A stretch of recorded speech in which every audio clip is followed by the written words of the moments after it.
The inspiration for this video started with a personal experience I just had. I was actually working on another video and was preparing the script for it, so I booted up my computer, like I always do, opened Microsoft Word, and then I got a new, unusual message.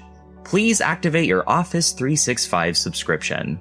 I was unable to edit anything. Turns out, my old college email that I was signed into was finally disabled. Granted, I haven't been in college in like 5 years, so yeah, technically fair game on the university's end, but still, I no longer had access to Microsoft Word. Thankfully, the workaround for this was quite easy.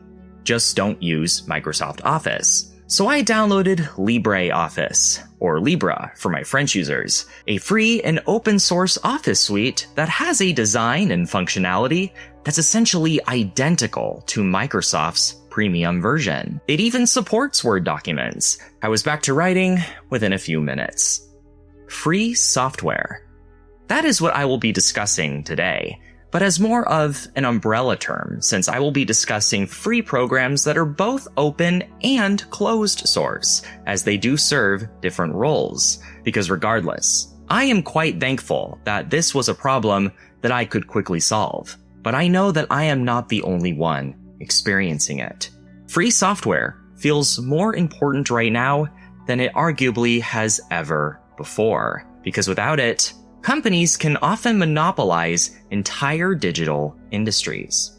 For example, just this month, Adobe put out an announcement that they would be discontinuing Animate, a 2D graphics program that has become the industry standard for creating cartoons. This is probably one of Adobe's most beloved programs. I even used it back in high school, though at the time it was known as Adobe Flash Professional. Adobe's statement also mentioned that Animate users would even lose access to their files.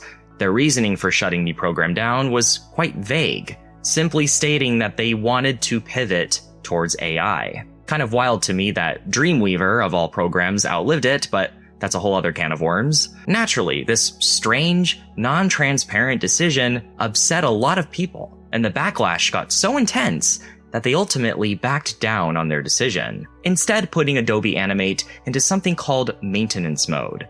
In other words, they will only be doing bug fixes going forward, not adding new features. But still, Adobe Animate's days are now numbered, and a huge portion of the animation industry is about to be shaken up. There are alternative industry standard programs like Toon Boom that are just as capable, but learning a new program is often a big bottleneck. This means that many of these animation companies have to transition to this new environment, invest in new licenses, employee training, or even new equipment. It costs time and money, and it's all because of one decision made by one company. This is not at all to say that premium closed source software is bad, but having too much of it creates user dependency and eventually even monopolies in software markets. Free and open source software gives some of that power back to the common man and levels the playing field. With that said, why isn't there more free software around? Specifically, freeware that directly competes with premium programs. Photopea is a great example of this. It is not open source, but it is a free web-based program that is a near identical copy of Photoshop, at least for its base level features, but it's pretty darn close. But why isn't there a Photopea version of After Effects or Premiere? Free programs like Blender and DaVinci Resolve are often just as powerful, but their environments are quite different and do have learning curves. Fact of the matter is, people are often too stubborn to learn something new, and companies like Adobe know this. Because despite the company's questionable business decisions, Adobe products are very high quality, and they use that to their advantage, even if it's sometimes at the expense of the everyday user. The free software movement started decades back with this exact problem in mind, and it is the reason that so much of what we digitally take for granted today is now free.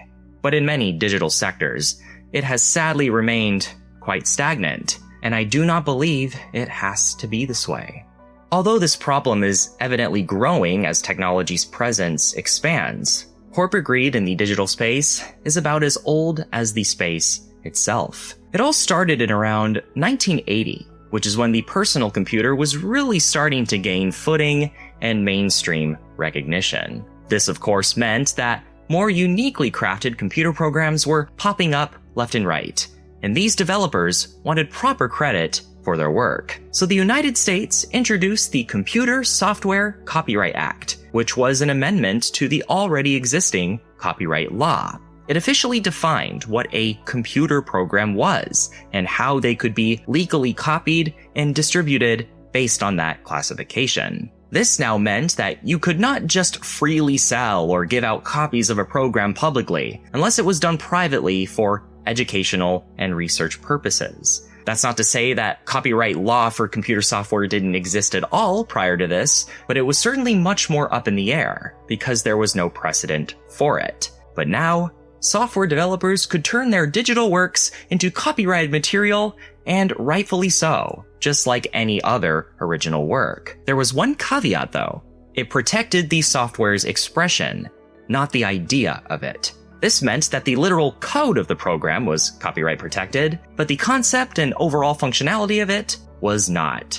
So, if another developer wanted to create another program that was very similar in its design and ability, they were perfectly allowed to, just as long as they did not directly take any code from the protected work in question. For example, if you try somebody's secret chocolate cake recipe and you just fall in love with it, you're not going to be able to copy it identically because, well, it's secret and that would be stealing. But if you have your friend take a bite of the cake and then have them write down how sweet it tastes, how chocolatey it is, how much moisture it has, and so on, and then you create your own recipe that tries to mimic that description as closely as possible, then yeah, that's fair game. If the result ends up being super similar, it's really just a coincidence. I thought of that. Turned out it already existed, but I arrived at it independently. This is a little loophole known as clean room design, and it's actually what allowed for the IBM PC to effectively be legally copied and mass-produced by tons of companies throughout the 1980s, and essentially creating the PC market that we have today. But it was also about to extend into software.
Wait a minute, you ain't heard nothing. Wait a minute, I tell ya, you ain't heard nothing yet.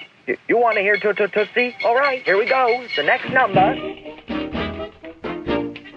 Tootsie, goodbye. Tootsie, don't cry. F, it's Marvin. Your cousin, Marvin Scott Fitzgerald. You know that new sound you're looking for? Well, listen to this. Right now, you can get 50% off an unlimited premium wireless plan just by visiting the link on the screen, which is $15 a month for 3, 6, and 12-month plans. Mint Mobile. It's what everyone is talking about. Make no mistake, it was now great that talented developers could monetarily protect their hard work and get credit where credit is due. But big corporations would abuse this privilege as well. Even during the very early days of computers in the 1960s, freely sharing software with other research institutions was customary. The real moneymaker in proprietary goods was in the hardware. The software was more complementary. But in 1969, this would start to change for two reasons. It is during this year where IBM makes a bold decision to start selling its software as its own separate product. It is also this same year where Bell Labs creates a new operating system called Unix. I've talked about Unix in detail on this channel before, but basically, it was incredibly innovative for its time, and over the years, would create the new standard for how operating systems should be designed. Everyone wanted Unix, but there was one problem. It would eventually become proprietary. This wasn't initially enforced, and many companies made their own tweaks to it, but as the OS got more mature with time, Bell Labs didn't want people freely tossing around their brilliant code. So they locked it off, and then the other companies patented their own variants of Unix. What you now have is a bunch of Unix-like systems that are all closed off and behind a paywall. The ability to freely share and modify Unix was waning, and that was now extending to computer software altogether, as this amended copyright law showed. Many computer users at the time were getting frustrated at how overly commercial and locked off it was getting, particularly a developer named Richard Stallman. The last straw for him was when he tried fixing a faulty print driver, and to his disappointment, it was all locked off. He couldn't change it. PC load letter? What the fuck does that mean? He thought to himself, this is ridiculous. This is not how it used to be. Who are these companies to say that they know better about troubleshooting and improving software than everybody else? It was time to create an OS that would be just as good as Unix. But this time, it belonged to everybody. It was time to start a movement. Stallman and his developer friends began working on a Unix-like system that they called GNU, which was a recursive acronym that stood for GNU's Not Unix, so that they could save their butts. They of course took a clean room design approach with putting all this together, but they did something rather unusual. Rather than building the Unix-like kernel first, they instead built all the programs first. They did this so that once they actually built the kernel, you could actually do something with it. Not to mention, designing a bunch of programs will be much simpler and quicker than putting all of your time into the kernel right away. Remember, like we've discussed in the past, think of the kernel as basically the heart and brain of the operating system. It is vitally important that it's built correctly. It would also give them a great sense of direction of what kinds of commands and programs that the kernel would need to support in order to maximize its Unix-like abilities. However, they got a little carried away. Almost a decade later, there was a plethora of free GNU software that even ran on proprietary Unix, but still no kernel in sight. Eventually, the independent development of Linux, which I've talked about before, would allow for these two projects to join together and finally fulfill this digital whole. And just like that, by the early 90s, you had all this free software that was often just as similar and even capable as the paid versions. On top of that, they came with a special license called the GNU General Public License. This meant that you could do whatever you wanted with the program and its code, and even distribute and sell your own version of it. But your version also has to be under that license. This would become known as copyleft, as it incentivized getting dozens of free programs out there. Examples of GNU commands and programs include bash, gzip, tar, GNU Cache, and even GNU Image Manipulation Program, or GIMP for short. Now, I have already talked about a lot of this in my video about Linux, but it is important to bring up here because the formation of GNU is what many tech historians consider to be the start of open source software as an official defined concept, rather than just some unspoken rule or expectation. You see, Stallman's vision didn't really view free software as not having to pay for it. Instead, free meant the ability to freely make changes to a program and distribute those changes without hassle, all thanks to the source code being open or public rather than locked away. Going back to the cake example we used earlier, The source code is basically the recipe to a program. Closed source is like the recipe being kept a secret. And open source is, well, the exact opposite. Anyone can go online and view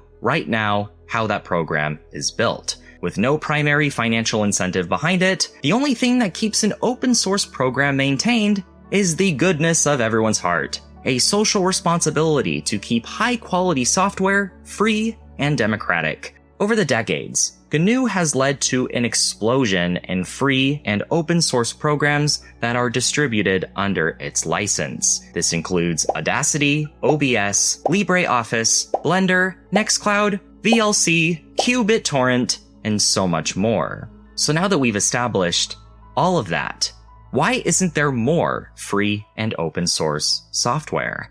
With all these incredible environments like Blender, WordPress, Nextcloud, Linux, just to name a few, why would someone even bother to pay for software? There's always a free equivalent around the corner, right? Well, this assumption isn't exactly telling the full story, and it parallels a lot of the reasons nobody uses Linux, despite it also being free and open source. It all boils down to familiarity, convenience, and program maturity.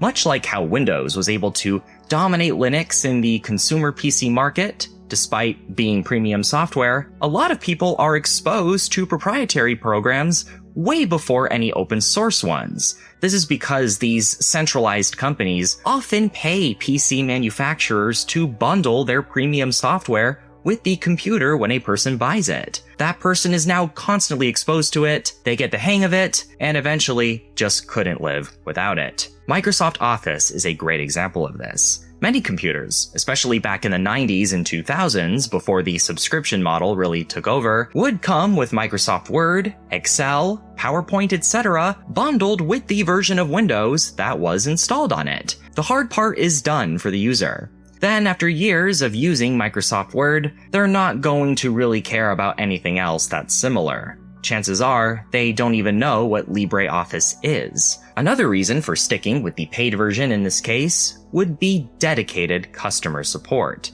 Open source software is nice in the sense that there are often thousands of people working on the code and trying to improve it, but its decentralization often leaves troubleshooting and fixing problems up to the user experiencing them. There's a sort of expectation that the user already knows what they are doing. In other words, they are kind of on their own, having no choice but to scroll through online forums for help. A centralized company selling a premium product almost always has the resources for a dedicated support line. The burden of solving the problem is now transferred to them. This alone is an incredibly helpful advantage to closed-source premium software that many users are willing to pay for. They can use their software without the headache. This is something that not only ties into convenience, but also the maturity of the program.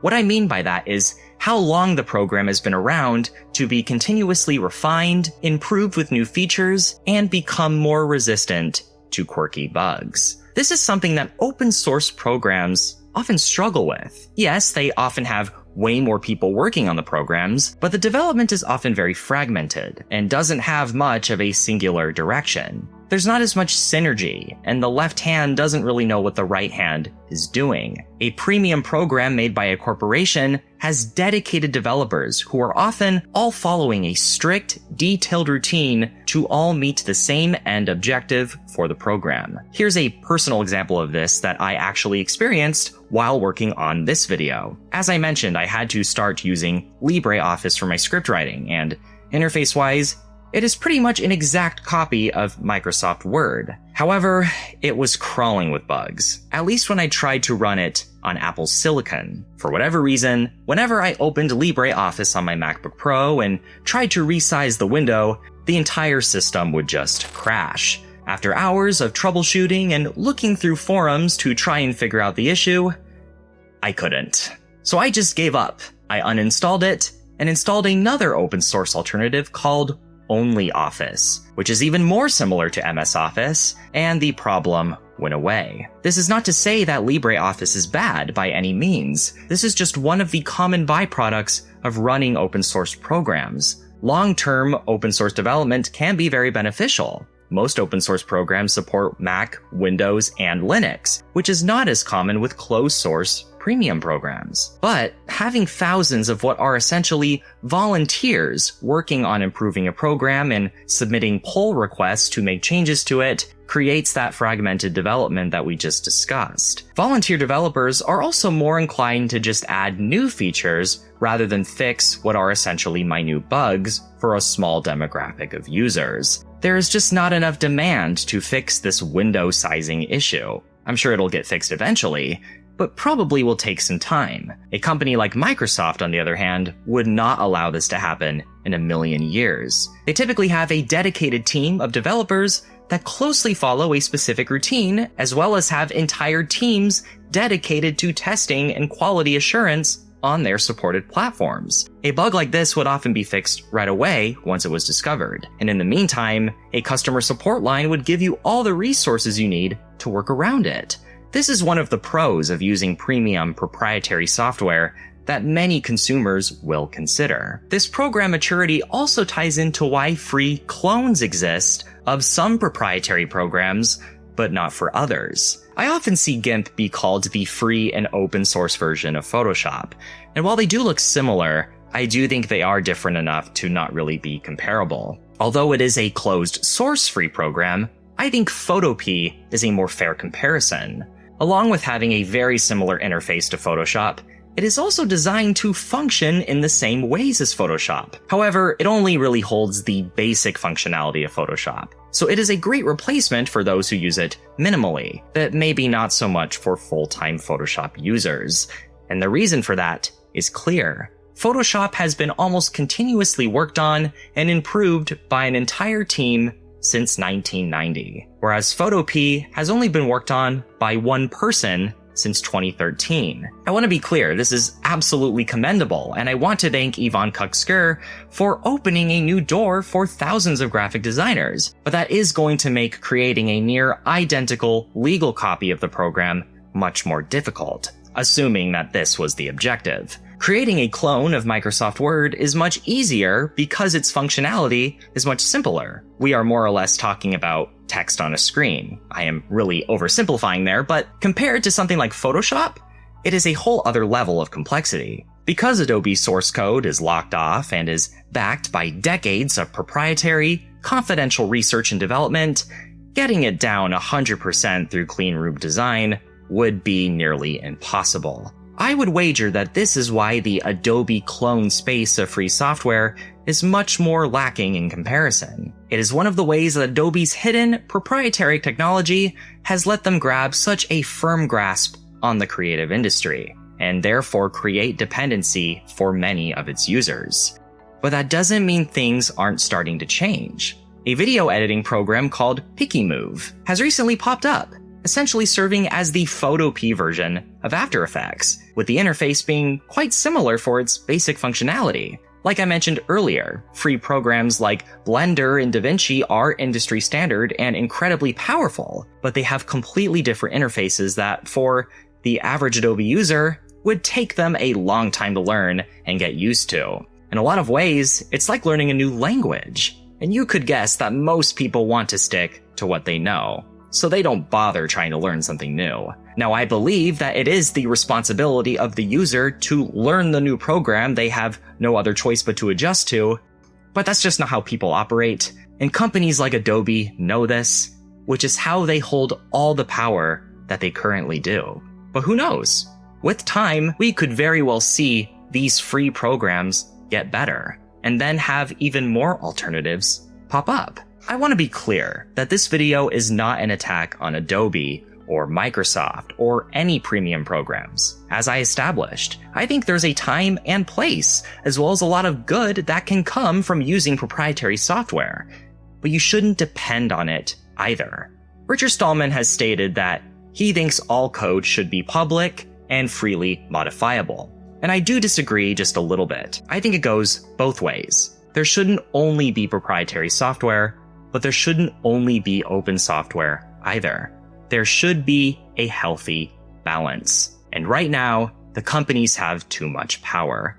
Not only could it be an outlet for honest and moral developers to protect their hard work and unique code, but to also give it more centralized, focused surveillance and care so that it can live up to the standards of their vision at their own discretion. Having said that, if companies decide to just, take down a chunk of an entire industry just because they can, it is also nice to have a free alternative you can easily transition to, even if it takes a little time and the program itself needs a little bit more work. If we want to see a more open source world, what choices do we have at the moment? Well, in my opinion, there's mainly two. The first one is we suck it up and take the time and calculated risk of learning a brand new environment, whether it's Blender, DaVinci, or whatever, so that dependency goes down. The second option is to keep going and figure out ways to create the free programs of our dreams, to be the change that we want to see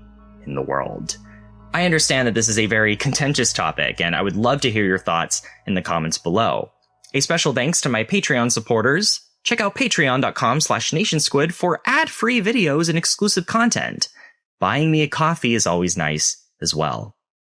Thank you for watching, everyone.